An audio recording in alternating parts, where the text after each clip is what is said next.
It's straightforward to do. For the most part, it's just a pain if you don't have Prime for that country. I mainly gift Americans gift cards for that reason.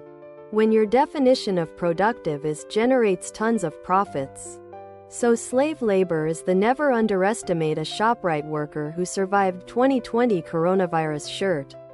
Because it is expensive to keep slaves subjugated and or replenished unless you can socialize that cost through state action, slavery laws and conquest. And what another way to is there? More output for a given input equals more productive. That's not necessarily true.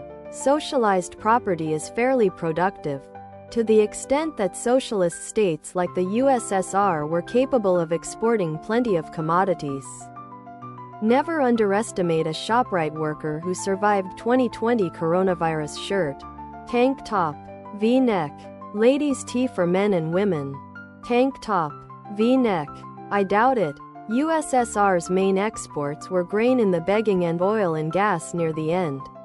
Unrealistic export plans on grain caused, including a famous Holodomor, USSR collapsed with sinking oil prices. Still, the fact that they were able to trade anything at all to any never underestimate a Shoprite worker who survived 2020 coronavirus shirt.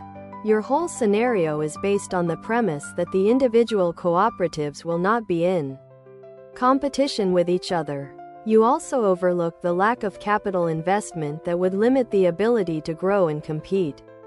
Instead of relying on capital investment, the state would fill in that role under socialism, and thus cooperatives would only be competing with one another. Official never underestimate a Shoprite worker who survived 2020 coronavirus sweatshirt.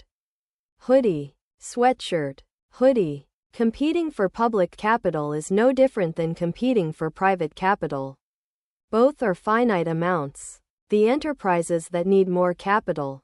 Never underestimate a Shoprite worker who survived 2020 coronavirus shirt.